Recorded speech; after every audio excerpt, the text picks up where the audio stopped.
Good morning students. Hindi व्याकरण के अंतर्गत आज हम पाठ 11 क्रिया का अध्ययन करेंगे। दिए गए वाक्यों को पढ़कर समझिए। बच्चा खेलता है, नेहा गा रही है, आंधी आएगी, गिलास मेज पर है, लड़की सुंदर है, वह खड़ा है। इन वाक्यों में खेलता है, गा रही है, आएगी, खड़ा है से किसी कार्य के करने या होने का बोध होता है। इसी प्रकार मेज पर है, सुंदर है, खड़ा है से दशा या स्थिति का पता चलता है। ये सभी क्रिया के उदाहरण हैं। क्रिया प्रत्येक वाक्य में अनिवार्य रूप से उपस्थित रहती है। यह वाक्य का आवश्यक अंग होती है। क्रिया के बिना वाक्य पूर्ण नहीं होता। वाक्य में क्रिया प्रायः प्रत्यक्ष रूप से प्रकट होती है, परंतु कभी कभी ऐसे शब्दों का प्रयोग हो जाता है कि यह प्रत्यक्ष रूप से दिखाई नहीं देती। ऐसी स्थिति में यह वाक्य में अप्रत्यक्ष रूप से विद्यमान होती है। उदाहरण: उत्तम, सुंदर, अति सुंदर, वाकई, बहुत खूब। उपरोक्त उदाहरण में क्रिया प्रत्यक्ष रूप में नहीं दिखाई दे रही है, किंतु यह है या हुआ है या रहा और होगा या आऊंगा के रूप में छिपी हुई है। क्रिया और सहायक क्रिया। क्रिया को एक अथवा अनेक शब्दों द्वारा व्यक्त किया जाता है, जैसे वह गया, मोहन ने पत्र लिखा, हम दूध पी चुके हैं। उपयुक्त वाक्य में गया तथा लिखा क्रियाएं हैं। तीसरे वाक्य में पीना क्रिया का रूप है। यह बिना सहायक क्रिया प्रयुक्त किए अपना भाव स्पष्ट नहीं कर सकती। पी के साथ चुके हैं सहायक क्रिया का यहाँ पर प्रयोग किया गया है। इस प्रकार पी चुके हैं से स्पष्ट अर्थ प्रकट होता है। सहायक क्रिया मुख्य क्रियाओं के अर्थ को स्पष्ट करने में सहायक होती है। धातु क्रिया के मूल रूप को जिससे आगे चलकर उस क्रिया के अनेक रूप बनाए जा सकते हैं धातु कहते हैं। डर धातु से डरा, डरी, डरो आदि क्रियाएं बनी, तो मूल रूप में कौन सी धातु रही? डर। ढर धातु में ही आ, ई तथा ओ जोड़कर डरा, डरी, डरो क्रिया रूप बने। वैसे क्रिया का सामान्य रूप धातु में ना लगाकर बनाया जाता है, जैसे पढ़ना, खाना, गाना, जाना आदि। इस प्रकार सामान्य क्रिया रूपों में से ना निकालकर धातु का प्रत्यय लगाया जा सकता है। जैसे पढ़ना में से हमने ना निकाल दिया तो बचा पढ़, तो पढ़ क्या हुआ? धातु। खाना में से ना निकाल दिया तो बचा खा, तो खा जो है धातु हुई। धातु का पता 3 प्रकार से लगाया जा सकता है। पहला, किसी एक क्रिया के अलग अलग रूपों में समान तत्व खोजकर, जैसे पढ़ना है, पढ़ता है, पढ़ेगा, तो इसमें होगी पर धातु। सामान्य क्रिया से ना निकालकर, जिसका जिक्र ऊपर किया गया है, पढ़ना, ना निकाल दिया हमने तो धातु ही पढ़। प्रायः सर्वनाम के मध्यम पुरुष तू के साथ धातु अपने मूल रूप में प्रयुक्त होती है। यह प्रयोग आज्ञा प्रदान करने के भाव में पाया जाता है, जैसे तू लिख, तू उठ, तू आ, तू जा, तू सुन, तू चल। अब जानते हैं धातु के भेद के बारे में। धातु के 4 भेद होते हैं: सामान्य धातु, व्युत्पन्न धातु, नाम धातु, मिश्र धातु। सामान्य धातु क्रिया की धातु में ना प्रत्यय जोड़कर सामान्य धातु बनती है, जैसे पढ़ धन्ना, पढ़ना, खा धन्ना, खाना, चल धन्ना, चलना, किल धन ना, खिलना आदि। व्युत्पन्न धातु सामान्य धातु में प्रत्यय लगाने पर व्युत्पन्न धातुएं बनाई जाती हैं। जैसे चल धातु है तो सामान्य धातु क्या हुई? चलना, और व्युत्पन्न धातु ही चलाना, चलवाना, चलाया आदि। खा धातु है, सामान्य धातु ही खाना, ना प्रत्यय लगाकर सामान्य धातु बनी खाना। व्युत्पन्न धातु बनी खिलाना, खिलवाना, खिलाया। पढ़ धातु है, सामान्य धातु रूप हुआ पढ़ना, और व्युत्पन्न धातुएं जो बनी वे हैं पढ़ाना, पढ़वाना, पढ़ाया आदि। देख धातु है, सामान्य धातु हुआ देखना, और व्युत्पन्न धातु हुई दिखाना, दिखवाना, दिखाया आदि। नाम धातु संज्ञा, सर्वनाम, विशेषण शब्दों में प्रत्यय लगाकर बनाई जाने वाली धातुएं नाम धातु कहलाती हैं। जैसे संज्ञा से शर्म से हुआ शर्माना, हाथ से हथियाना। सर्वनाम से मैं, सर्वनाम है तो धातु बनेगी मिमियाना, अपना से अपनाना। विशेषण से चमक, विशेषण है तो धातु बनेगी चमकाना, नरम से नरमाना। मिश्र धातु जो धातुएं संज्ञा, विशेषण और क्रिया विशेषण शब्दों के बाद करना, होना, लेना, आना आदि लगाकर बनाई जाती हैं, उन्हें मिश्र धातु कहते हैं। जैसे संज्ञा से घृणा, धन करना, घृणा करना। जान, धन लेना, जान लेना। सर्वनाम से बुरा, धन लगना, बुरा लगना। पागल, धन होना, पागल होना। विशेषण से ऊपर धन आना, ऊपर आना। पीछा, धन करना, पीछा करना। तो जो धातुएं संज्ञा, विशेषण और क्रिया विशेषण शब्दों के बाद करना, होना, लेना, आना आदि लगाकर बनाई जाती हैं, उन्हें मिश्र धातु कहते हैं। अब जानते हैं क्रिया के भेद के बारे में। क्रिया के भेद दो आधारों पर किए जाते हैं। पहला कर्म के आधार पर और दूसरा रचना के आधार पर। कर्म के आधार पर क्रिया के दो भेद होते हैं। पहला अकर्मक क्रिया और दूसरा सकर्मक क्रिया। अकर्मक क्रिया किसे कहते हैं? अकर्मक का अर्थ है जिस क्रिया का कर्म न हो। ऐसे में क्रिया केवल कर्ता के साथ रहती है। जैसे वह सो गया, यहाँ पर वह क्या हुआ? कर्ता, और सो गया क्रिया, तो वह के तुरंत बाद क्रिया आ गई सो गया, ये अकर्मक क्रिया है।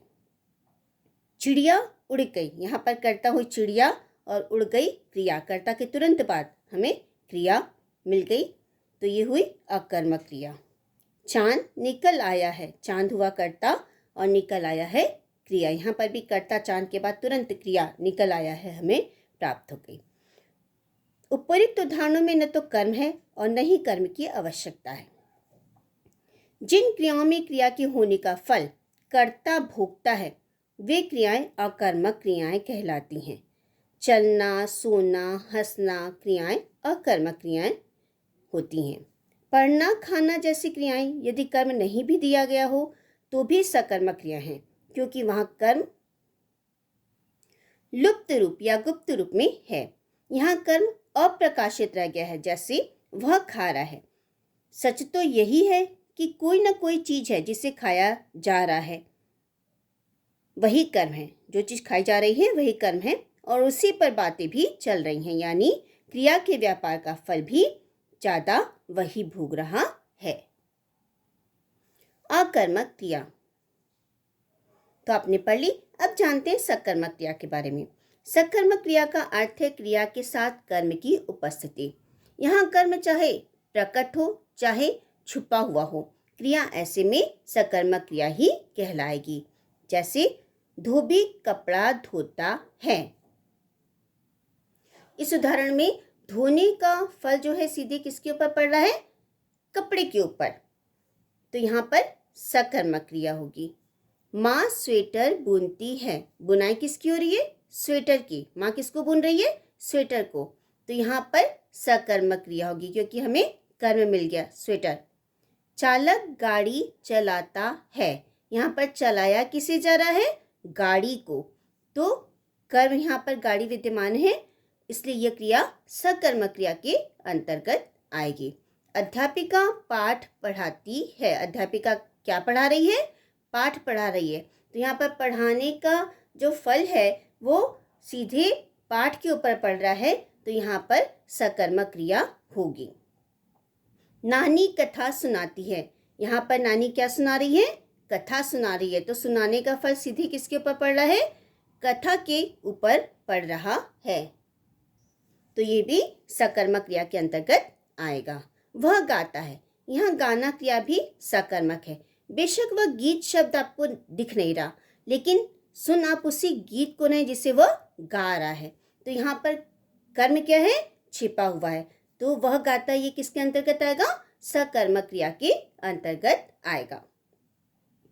सकर्मक क्रिया में कई बार कर्म छिपा हुआ भी होता है। सकर्मक क्रिया के भेद। सकर्मक क्रिया के दो भेद होते हैं। पहला एक कर्मक क्रिया, दूसरा द्विकर्मक क्रिया। एक कर्मक क्रिया, जिन सकर्मक क्रिया में केवल एक कर्म हो वह क्रिया एक कर्मक क्रिया कहलाती है। जैसे मैंने आइसक्रीम खाई, यहाँ पर खाई एक कर्म है, एक क्रिया है। यहाँ पर आइसक्रीम एक कर्म दिया हुआ है तो ये एक कर्मक क्रिया के अंतर्गत आएगा। दादाजी ने शाबाशी दी, यहाँ पर शाबाशी कर्म है तो ये एक कर्मक क्रिया के अंतर्गत आएगा। अपनी पुस्तक पढ़ो, यहाँ पर पुस्तक कर्म है, क्योंकि एक कर्म दिया हुआ है तो ये एक कर्मक क्रिया के अंतर्गत आएगा। द्विकर्मक क्रिया, जिस सकर्मक क्रिया में दो कर्म होते हैं वह द्विकर्मक क्रिया कहलाती है। जैसे मैंने आपको दूध पिलाया। अब हम प्रश्न पूछेंगे, क्या पिलाया है? दूध। किसे या किसको पिलाया? आपको। सकर्मक क्रिया और अकर्मक क्रिया की पहचान।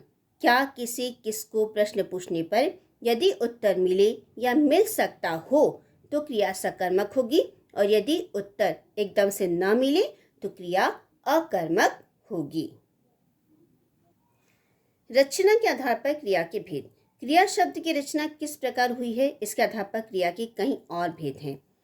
पहला संयुक्त क्रिया, दूसरा नाम धातु क्रिया, तीसरा प्रेरणार्थक क्रिया और चौथा पूर्वकालिक क्रिया।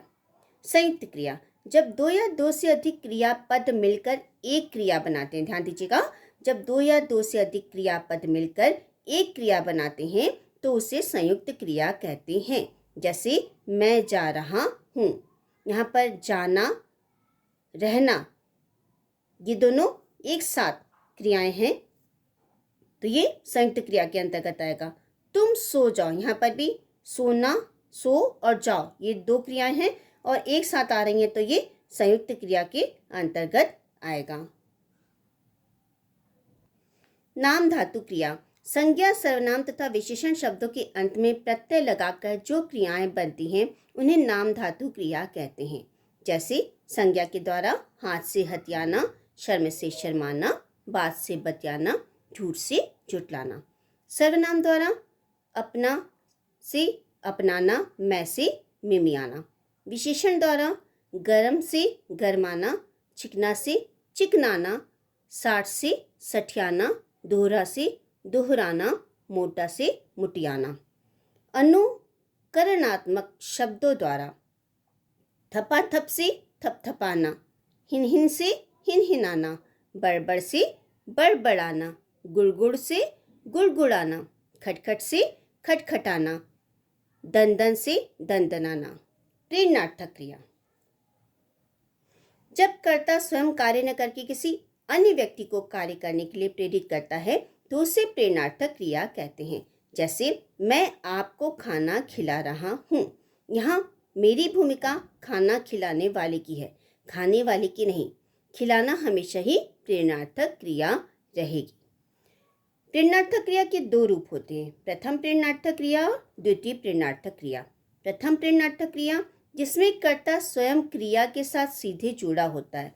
जैसे माँ बच्चे को दूध पिला रही है, यहाँ पर कर्ता जो है सीधे तौर पे जुड़ा हुआ है तो ये प्रथम प्रेरणार्थक क्रिया के अंतर्गत आएगा। अध्यापिका जी आपको पढ़ा रही हैं, ये भी प्रथम प्रेरणार्थक क्रिया के अंतर्गत आएगा क्योंकि कर्ता जो है स्वयं क्रिया के साथ सीधे तौर पर जुड़ा हुआ है। द्वितीय प्रेरणार्थक क्रिया, जहाँ कर्ता स्वयं कार्य नहीं करता बल्कि वह किसी अन्य को कार्य करने के लिए प्रेरित करता है, वहाँ यह क्रिया होती है।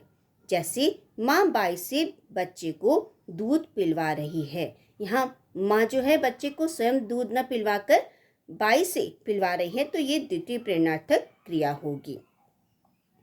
एक अन्य उदाहरण है, अध्यापिका जी मोहित से बच्चों को पढ़वा रही हैं।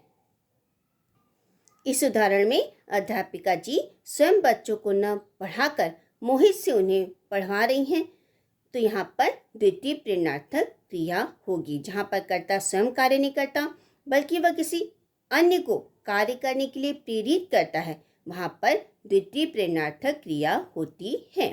पूर्वकालिक क्रिया, मुख्य क्रिया से पहले संपन्न होने वाली क्रिया को पूर्वकालिक क्रिया कहते हैं। जैसे हम नहाकर खाएंगे, यहाँ पर खाएंगे मुख्य क्रिया है, लेकिन उसके पहले एक और क्रिया हुई है नहाकर, तो ये पूर्वकालिक क्रिया होगी। पिताजी खाना खाकर जाएंगे, यहाँ पर जाएंगे मुख्य क्रिया है, लेकिन उसके पहले एक और क्रिया हो रही है खाकर, तो यहाँ पर पूर्वकालिक क्रिया है। ध्यान दीजिएगा, मुख्य क्रिया से पहले संपन्न होने वाली क्रिया को पूर्वकालिक क्रिया कहते हैं। इसी तरह रंजक क्रिया या सहायक क्रिया भी रचना की दृष्टि से क्रिया की महत्वपूर्ण कड़ियां हैं। जैसे तुम सो गए, यहाँ सोना मुख्य क्रिया है और गए सहायक या रंजन क्रिया है, जो क्रिया के समय को स्पष्ट करती है। धन्यवाद।